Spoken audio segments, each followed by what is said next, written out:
Welcome to week 4 of the 52-week art journal journey. Let me start by saying that trying to film this video has been a struggle, and I have been forced to revisit letting go of perfection in our art journal, or in this case, in our art journal videos. Not that I ever thought I had perfection, but I finally had to quit trying to get the lights set up in a way that didn't cast too many shadows, the iPad set up at a good angle. Granted, neither of these things have been ideal in the past, but the shadows have been really noticeable, and they're really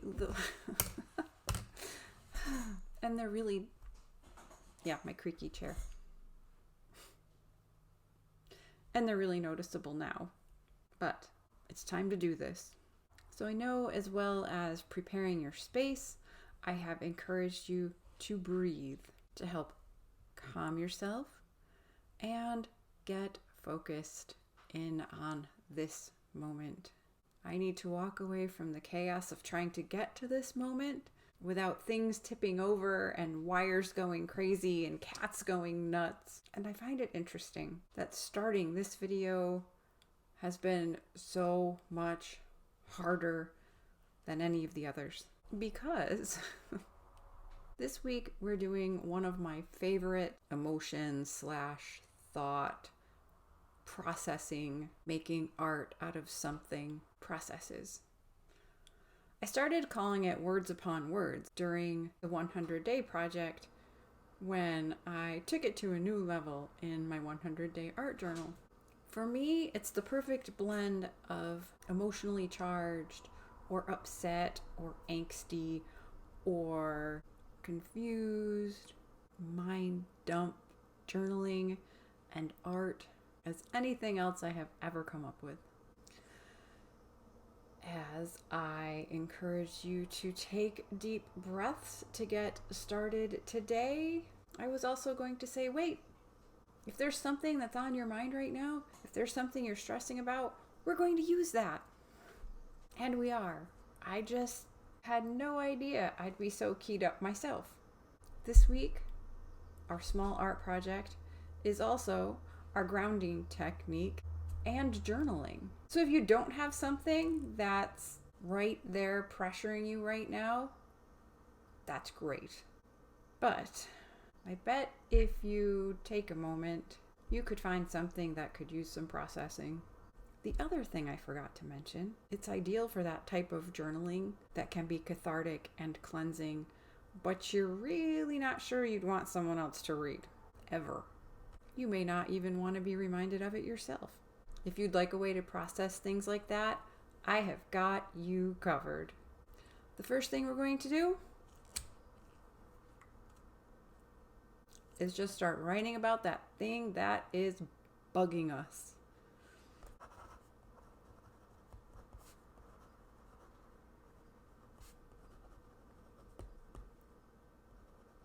When you get to the end of your first line, just as you usually would, go to the next line, how large you write, and if you go for a square shape or a rectangle, let's just write a few lines.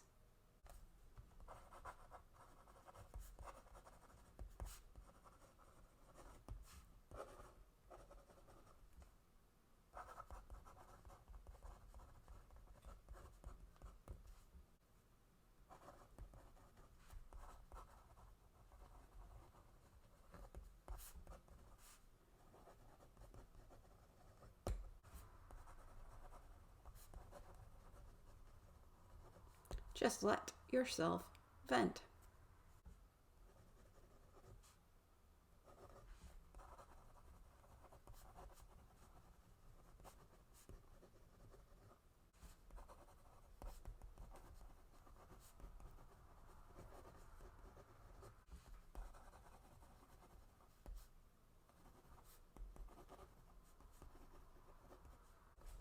When you have your square or rectangle-ish, we are going to take our journal and we are going to turn it a quarter turn.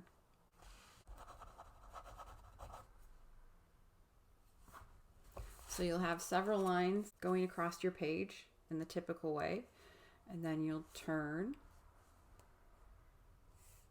and bring your lines this way.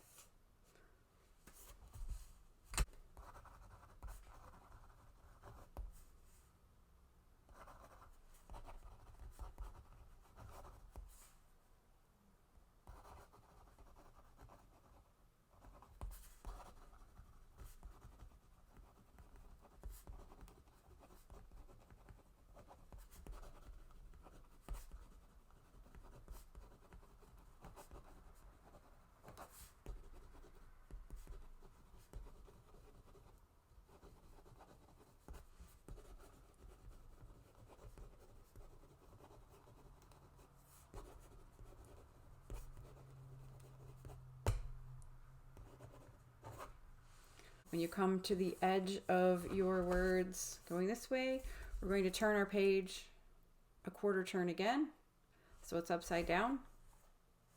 Sort of fill in right between the lines, so to speak.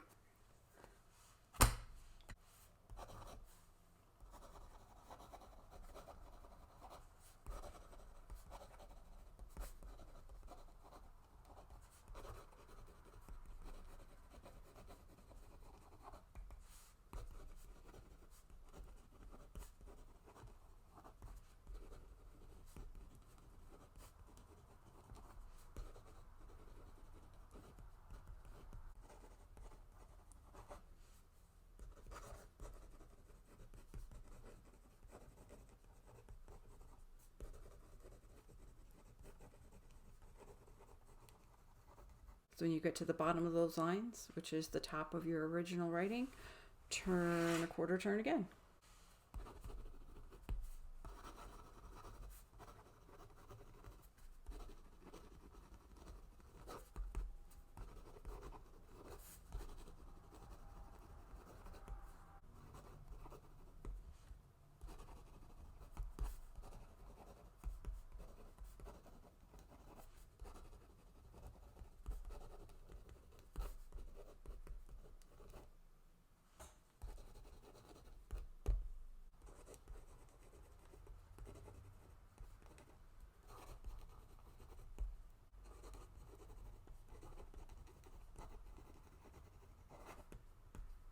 So usually by this point, I'm feeling calmer than I am right now.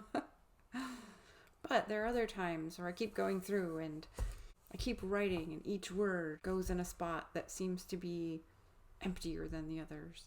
And I keep going until equanimity is more restored. But I am. I'm calming down. What came to the surface in my venting my frustration about it being such a hassle to get things ready to film this video is my struggle with the imperfection. I really feel like the 52-week art journal is something I should do, and I find it energizing. It's fulfilling to feel like you've found something that fits your temperament and talents and can help others. To share more than I planned to share in the filming of this video, I would love to someday, preferably sooner rather than later, make a living providing therapeutic art services and creating surface pattern designs. And why not think of that more as a goal than a dream? So here we are, witnessing Melinda having a deeper reaction to and interaction with this week's small art project.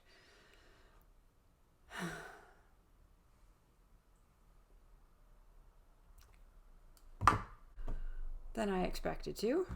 And if you are signed up for my emails, you know that drawing the emotions brought up more for me than I expected it to as part of this on-camera sharing with you. Right now, I'm not sure whether this video is a train wreck or exactly what it's supposed to be.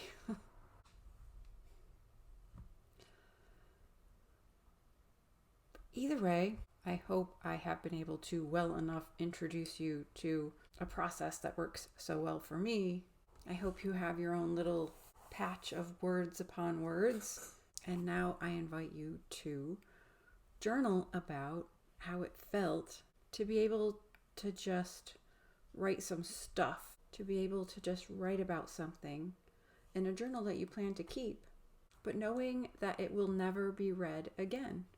When you come back to your journal, you may remember what you were processing, what you wanted to deal with your words, but all you'll be able to see is that you made something really interesting with them. If you'd like to take a minute to journal about that, or if you'd like to do another page of words upon words, that is actually what I'm going to do now. I think this time I'll start writing this way and then do my quarter turns. Sometimes after I write my first few lines, I will go back over it diagonally. Sometimes instead of writing in lines as we usually write, I will write in a box. I'm just giving you the basic idea. It's for you to do with what you want. I hope you also find it useful. I tend to process things by either speaking them or writing them.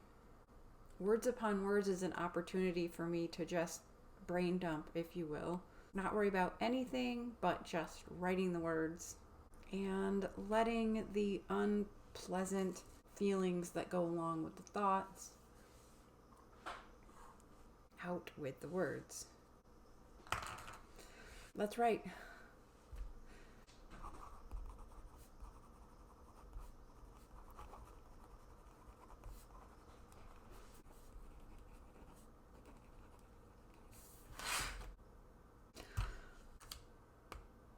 The optional next part.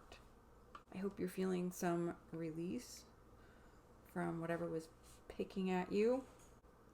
Sometimes the words I write in my words upon words are rather ugly. If you remember in our drawing our feelings, some things just feel ugly. Sometimes we journal about our brokenness. Sometimes, as well as having securely poured out the words and have this interesting thing left, I also like to make them even more beautiful. My favorite way to bring more beauty to the words I spill is with coloring them with what could be seen as sunrises or sunsets, those colorful skies, usually with a silhouetted tree. That's just my thing. I've also tried flowers and a bird in flight. Right now I'm going to stick with my usual. And for this week, that glowing sky feels right. Pick some interesting edges to follow. I hope you have had some fun or at least relief trying your own takes on words upon words and coloring them into something altogether new.